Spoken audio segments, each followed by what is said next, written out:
Hello friends, welcome to target and goal. Friends, इस video में geography NCERT class 7 का अध्याय 3 देखेंगे, जिसका नाम है हमारी बदलती पृथ्वी। पृथ्वी में बदलाव कैसे हो रहे हैं, क्या हमारी पृथ्वी स्थिर है या इसमें कुछ बदलाव हो रहा है, ये सारा इसमें देखेंगे।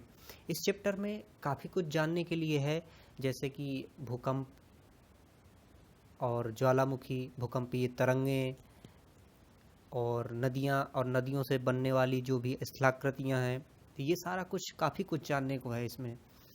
चलिए देखते हैं इस चैप्टर में क्या है।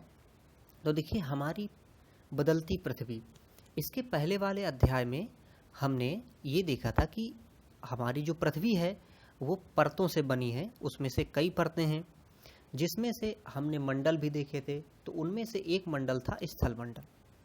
तो हमारा जो स्थल मंडल है, जो ऊपरी भाग है पृथ्वी का, वो कई तरह की परतों से बना हुआ है और उस परतों को या उन परतों को हम कहते हैं स्थलीय प्लेटें। तो प्लेटें या फिर परतों, इनसे बना हुआ है हमारा स्थल मंडल। ये जो प्लेटें हैं, ये प्लेटें एक जगह पर स्थायी नहीं हैं। इसके पहले वाले चैप्टर में भी हमने देखा था कि हमारी पृथ्वी अपनी धुरी पे तो घूम रही है, साथ साथ में ये पूरी भी घूम रही है, और इसमें जो परतें की परतें बनी हुई हैं वो भी क्या हो रही हैं, गति कर रही हैं, घूम रही हैं। पृथ्वी देखिए, अगर हम ऐसे सोचें कि जैसे ये पूरी पृथ्वी है, तो इसमें से ये मान लीजिए कि एक इतनी प्लेट हो गई, ठीक, फिर और दूसरी प्लेट हो गई, फिर और प्लेट हो गई। इस प्रकार से कई सारी प्लेट्स हैं और ये प्लेटें घूम रही हैं। पृथ्वी का जो अंदर का भाग है वो हीट, गर्मी के कारण और दाब के कारण पिघली हुई अवस्था में है, और उसी को हम कहते हैं मैग्मा। तो पृथ्वी के अंदर मैग्मा है और उसी मैग्मा के ऊपर ये ठोस हमें परत दिख रही है, और ये परत भी आपस में घूम रही हैं। तो इस प्रकार से ये पृथ्वी की पूरी प्लेट संचलन कर रही हैं। अगले वाले जो हम क्लासेस देखेंगे, उसमें से हम एक प्लेट टेक्टोनिक थ्योरी पढ़ेंगे। तो प्लेट टेक्टोनिक थ्योरी भी इसी से संबंधित है, खैर उसको बाद में देखेंगे। तो देखिए, जो ये चट्टानें घूम रही हैं, ये प्लेटें घूम रही हैं, तो अंदर से कुछ बल पैदा हो रहा है और डेफिनेटली बाहर से भी कुछ बल लग रहा है। तो पृथ्वी के अंदर से जो लगने वाला बल है, उस बल को अंतर्जनित बल कहते हैं। अंतर्जनित मतलब कि जो अंदर से जनित हो रहा है, अंदर से पैदा हो रहा है, तो इसे हम अंतर्जनित बल कहेंगे। अब अंतर्जनित जो बल है वो क्या कर रहा है, प्लेटों को घुमा रहा है। और बाहर जनित भी एक बल है। हमें बाहर देखिए कौन से बल प्रकृति में दिखाई देते हैं, हम सोच के देखें तो हवा क्या एक बल है? बिल्कुल एक बल है। ये बहुत सारी चीज़ों को इधर से उधर कर देती है। पानी, बहुत तेज़ी से बाढ़ आ जाए तो अब देखिए, तो ये हवा हो गया, पानी हो गया। इसके साथ साथ में हिमनद है, मतलब हिमानी है। तो ये सब क्या है, ये बाह्य जनित बल है। तो अंतर्जनित जो बल है, अंतर्जनित बल क्या करते हैं कि अंदर से लगते हैं और बाह्य जनित बल बाहर से लगते हैं। तो इस प्रकार से ये दोनों बल आपस में एक दूसरे को नियंत्रित करते रहते हैं। अंतर्जनित जो बल है वो बल अपना जो प्रभाव है या तो आकस्मिक दिखा सकते हैं, मतलब कि तुरंत से दिखा सकते हैं एकदम से, या फिर वो धीमे धीमे भी दिखा सकते हैं। तो जो बल अचानक से अपनी प्रतिक्रिया दिखाते हैं, उनमें से जैसे भूकंप हो गया, ज्वालामुखी हो गया, ये अचानक से प्रक्रिया दिखाते हैं अपने। लेकिन जैसे हम कहते हैं पर्वतों का निर्माण, तो वो ऐसा है कि वो धीमी गति से होता है। यहाँ पर जो पृथ्वी की गतियाँ हैं, उनको जैसे कि दो तरह से बांटा गया है, उन बलों को दो तरह से बांटा गया है, उनको यहाँ पर दिखाया गया है।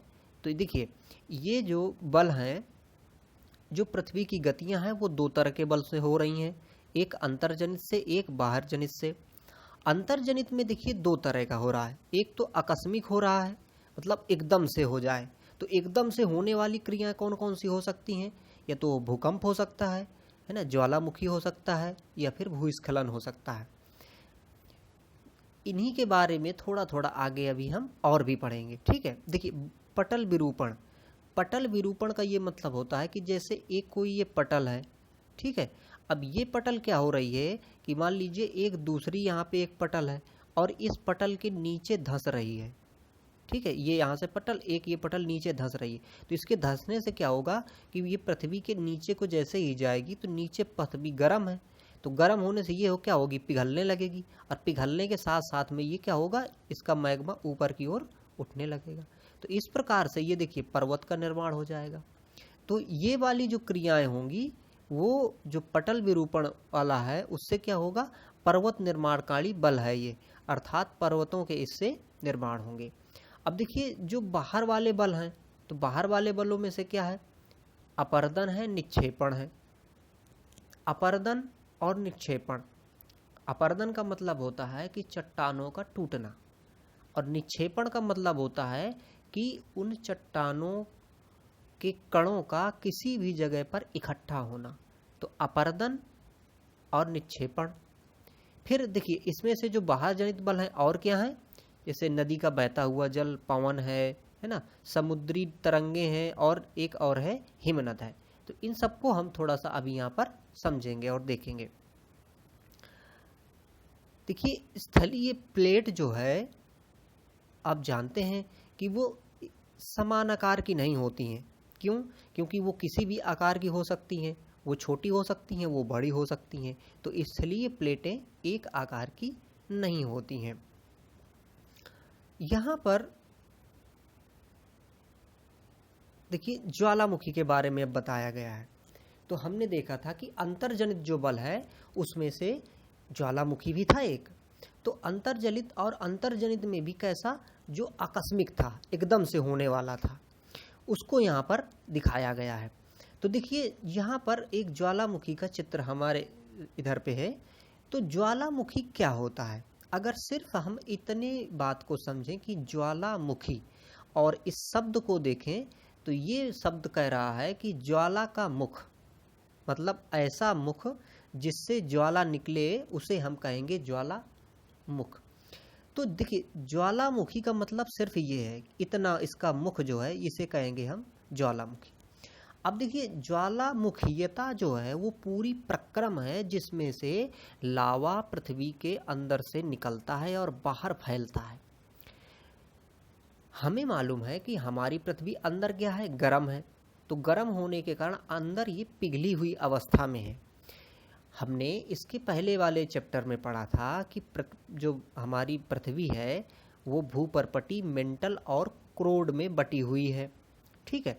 तो यहाँ पर जो परपटी है ऊपर वाला पोर्शन, इसके नीचे मेंटल है, और इस मेंटल के कई भागों में से क्या पाया जाता है, मैग्मा पाया जाता है।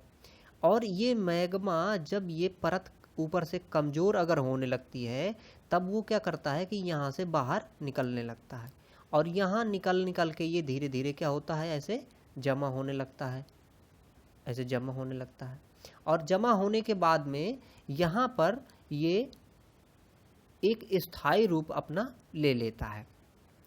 तो देखिए ये जो मैग्मा था अंदर, ठीक है, ये जब निकला बाहर तो इसको लावा कहेंगे। और देखिए ये निकास वेंट है, निकास वेंट का मतलब एक नली है जहाँ से ये निकल रहा है। और देखिए दूसरा ये कि अगर यहाँ पर ये जो है जब ज्वालामुखी फटता है, इसके बाद में जब ज्वालामुखी ठंडा हो जाता है तब यहाँ पर इसके छिद्र के इधर एक गड्ढा बन जाता है जिसको कहते हैं हम क्रेटर। अब ज्वालामुखी से देखिए क्या क्या निकलता है, ज्वालामुखी से बहुत सारी गैसें निकलती हैं, लावा निकलता है, ठीक है, और राख निकलती है, धुआं निकलता है, carbon dioxide gas, carbon monoxide gas, है ना, जलवाष्प बहुत बड़ी मात्रा में निकलती है। तो ये सारा कुछ निकलता है कहाँ से, ज्वालामुखी से। इसके बाद देखिए एक और हम अंतर्जनित बल पढ़े थे, जिसमें से हम पढ़े थे क्या कि भूकंप। भूकंप शब्द को साधारण सा ही अगर हम समझे तो भू मतलब पृथ्वी, कंप मतलब कांपना, अर्थात भूमि का कांपना भूकंप कहलाता है।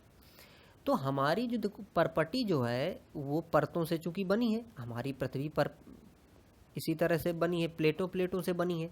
तो उसके अंदर का जो मैग्मा होता है, उस मैग्मा जब इधर से उधर चलता है तब क्या होता है कि इसमें हलचल होने लगती है, कंपन होने लगती है, और इसी को हम भूकंप कहते हैं। तो भूकंप अंदर जिस जगह से आरंभ होता है उस जगह को हम कहते हैं भूकंप का उद्गम केंद्र।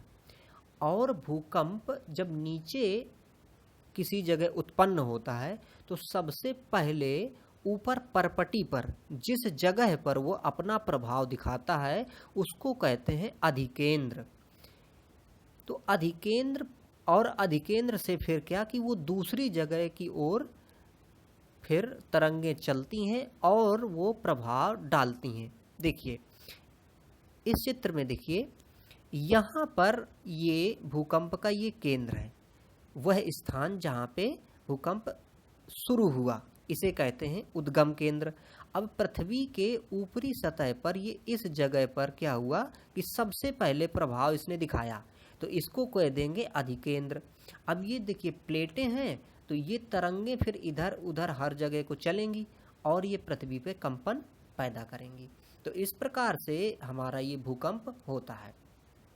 अब देखिए ये जो भूकंप होता है, तो भूकंप में जो तरंगें उत्पन्न होती हैं, इन तरंगों को वैज्ञानिकों ने 3 तरह से बांट दिया है कि पृथ्वी में जब भूकंप आएगा तो 3 तरह की तरंगें भूकंप से उत्पन्न होंगी।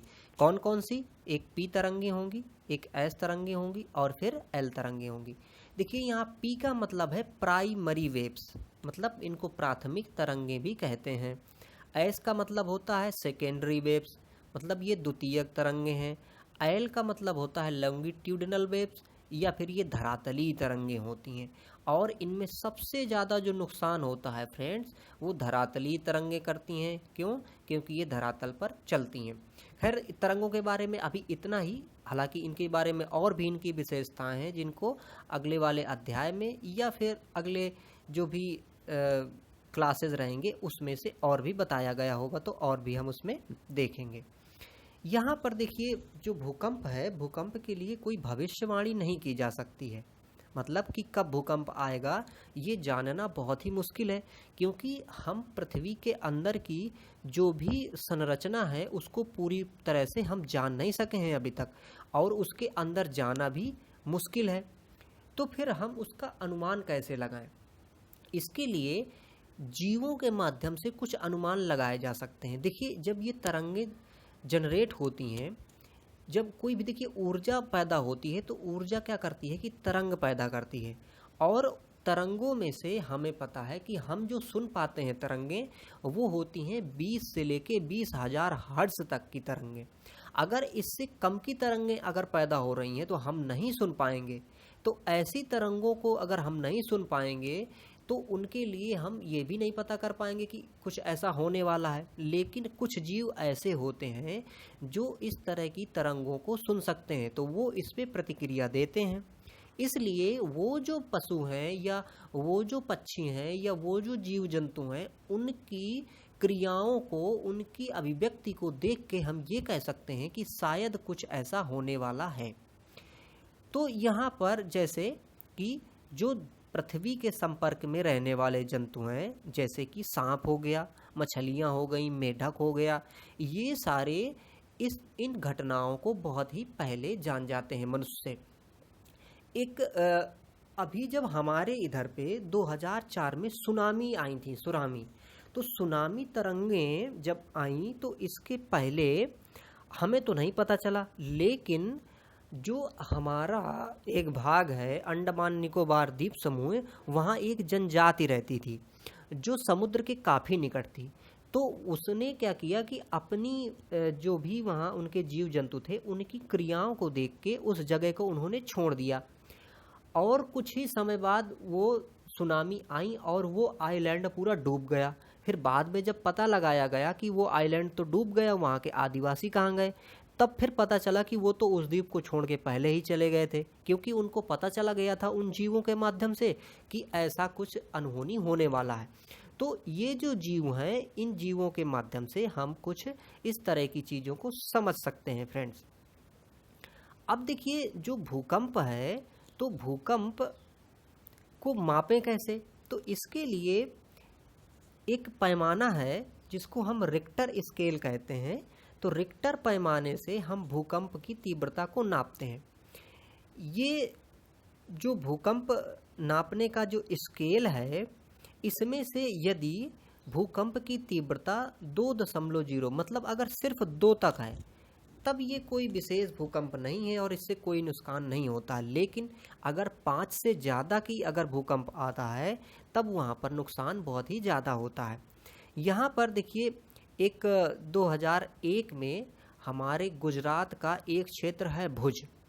तो गुजरात के भुज क्षेत्र में एक भूकंप आया था 2001 में, 26 जनवरी 2001 में। वहाँ पर जो इसकी तीव्रता थी वो थी 6.9। तो इतने रिएक्टर स्केल पर भूकंप आया था और वहाँ पे बहुत ही ज़्यादा विनाश किया था। तो उसी का यहाँ पर वो देखिए ऑब्जर्वेशन भी किया गया है कि वहाँ जब तबाही हुई। तो यहाँ देखिए कुछ बचने के और कुछ उसके उपाय भी हैं कि अगर कोई भूकंप आ रहा है तो हम कैसी तैयारियाँ करें जिससे कि हम भूकंप से बच सकें। तो जैसे कि घर की जो मजबूत चीज़ें हैं, जैसे मेज है, या फिर अगर किचन है तो किचन में जो दीवारें हैं उसमें से किचन का काउंटर है, रसोई घर का काउंटर है, जो उसके नीचे अपना सर छिपा के बैठ सकते हैं। ऐसी वस्तुओं से दूर रहेंगे कि जो ऊपर गिर सकती हैं, आग वाली क्षेत्र से दूर रहेंगे। तो ये सारी चीज़ें बचाव के लिए फ्रेंड्स की जाती हैं। तो ये हम पढ़ रहे हैं क्या, अंतर्जनित जो बल होते हैं, है ना, पृथ्वी के, वो पढ़ रहे हैं। तो इसमें हमने देखिए ज्वालामुखी देखा और भूकंप देखा। अब देखिए कुछ स्थलाकृतियाँ जो अपना बाह्य प्रवाह मतलब बाहर जो अपना वो दिखाती हैं, उनको हम यहाँ पर थोड़ा सा देखेंगे। इसके पहले देखिए कुछ यहाँ पर थोड़ा से फैक्ट्स हैं, इनको हम जान लें। देखिए जो जलप्रपात होते हैं, जलप्रपात कैसे बनते हैं? जलप्रपात ऐसे देखिए इस चित्र में दिखाया गया है कि जलप्रपात बनते कैसे हैं। यहाँ पर जैसे देखिए ये नदी यहाँ से बह के आ रही है, ठीक है। फिर क्या हुआ कि यहाँ पर एक कठोर चट्टान पड़ गई और इसके बाद ये नरम चट्टान पड़ गई। तो कठोर चट्टान को नदी नहीं काट पाएगी, लेकिन जो यहाँ नरम चट्टान है इसको काट लेगी। तब पानी की धारा कुछ इस तरह से गिरने लगेगी। तो यहाँ पर क्या बन जाएगा, जलप्रपात। तो अगर हम जलप्रपात की बात करें तो विश्व लेवल पे जो बड़े बड़े जलप्रपात हैं, उन जलप्रपातों को यहाँ पर थोड़ा सा दिखाया गया है कि हमारा जो विश्व का सबसे बड़ा जलप्रपात है वो जो दक्षिण अमेरिका है, वहाँ के वेनेजुएला देश में एंजल नाम का जलप्रपात सबसे ऊंचा जलप्रपात है। और इसके साथ साथ में कुछ और जलप्रपात हैं, जैसे जो अमेरिका और कनाडा है, इनकी सीमा के ही साथ में लगा हुआ एक जलप्रपात है नियाग्रा, वो भी काफ़ी महत्वपूर्ण है। इसके बाद जो हमारा अफ्रीका है, अफ्रीका में जाम्बिया एवं जिम्बाब्वे की सीमा पर एक विक्टोरिया जलप्रपात है। तो इस प्रकार से 3 जलप्रपात जो वैश्विक लेवल पे काफ़ी महत्वपूर्ण है, उनको यहाँ पर दर्शाया गया है। अब देखिए हम यहाँ पर क्या देख रहे हैं, बाह्य जनित बल। तो बाह्य जनित बल पे एक तो हमने यही देखा कि नदी अपना किस तरह से काम कर रही है।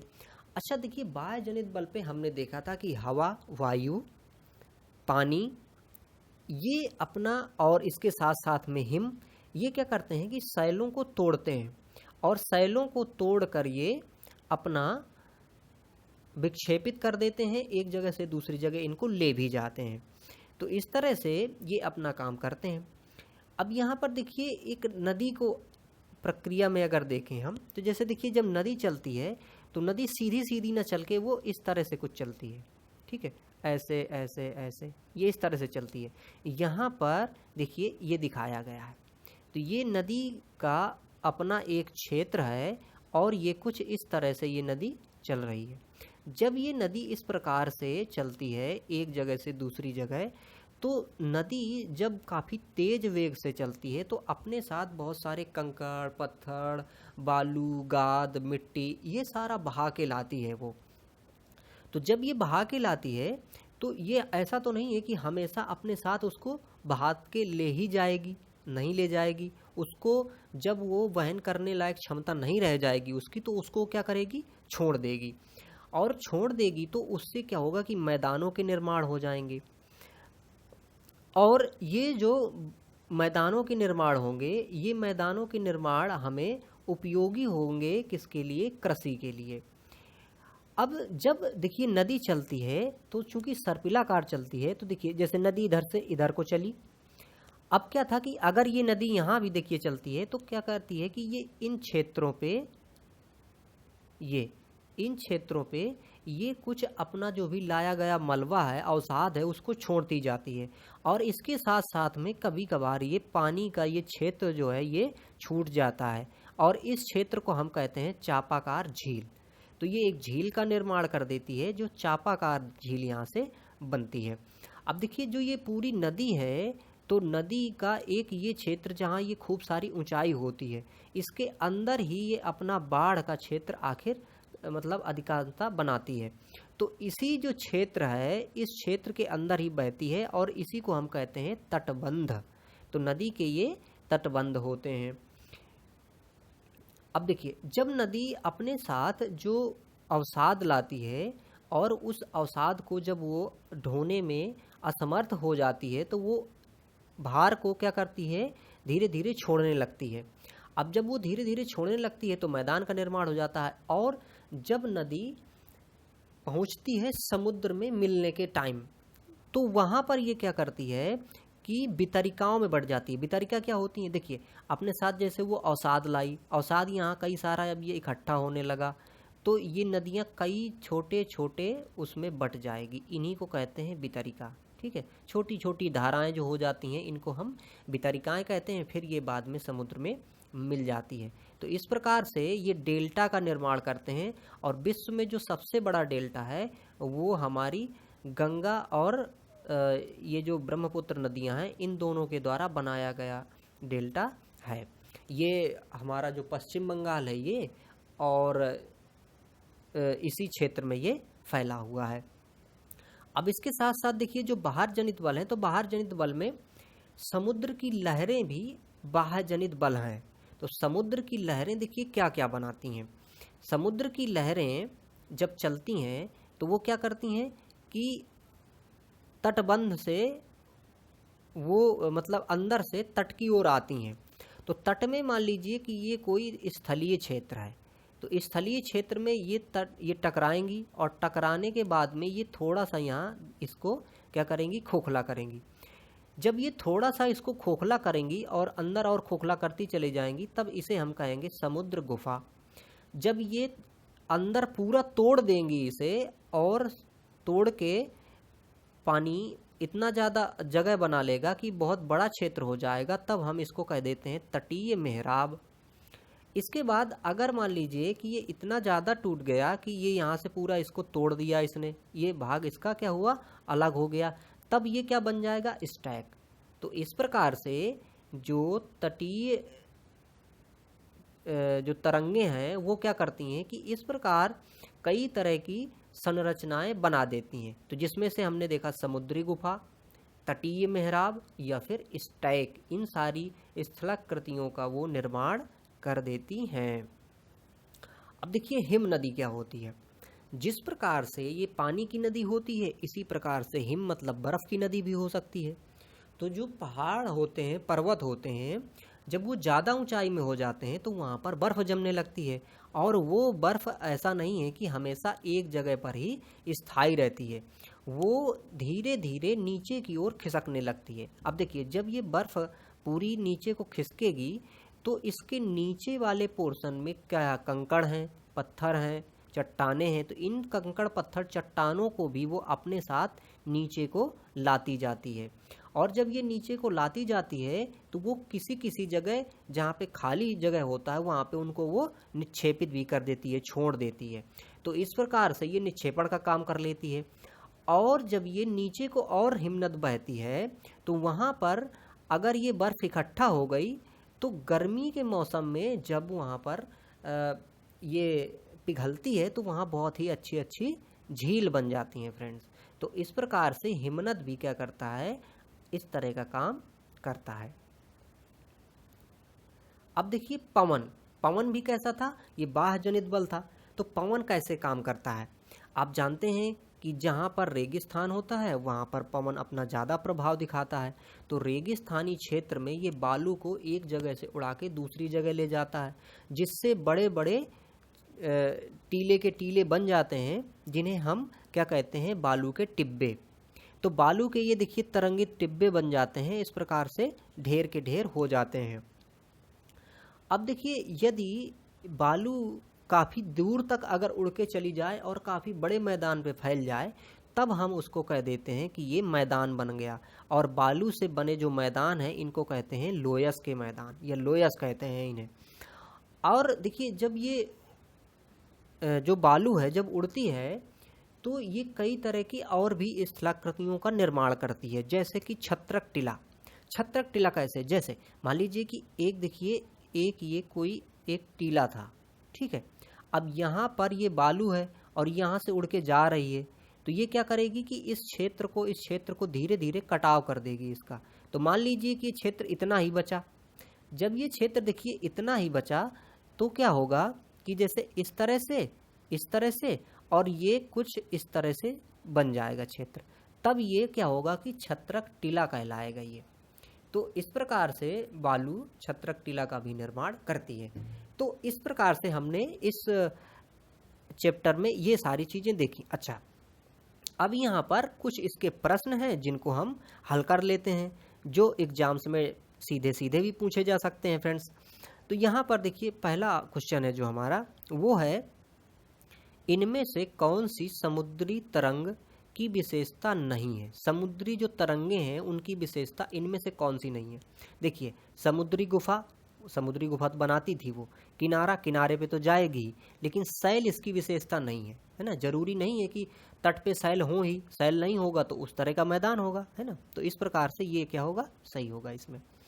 अगला है यहाँ पर हिमनद का निक्षेपण विशेषता। हिमनद की निक्षेपण विशेषता क्या है, क्या बाढ़ का मैदान बनाती है, पुलिन बनाती है, या फिर हिमोड़। तो हिमोड़ उसकी विशेषता है। अगला क्वेश्चन है यहाँ पे, पृथ्वी की आकस्मिक गतियों के कारण कौन सी घटनाएं घटती हैं। आकस्मिक है ना, एकदम से घटने वाली, ज्वालामुखी, वलन, बाढ़कृत मैदान। तो ज्वालामुखी होता है कि जो आकस्मिक हो जाता है।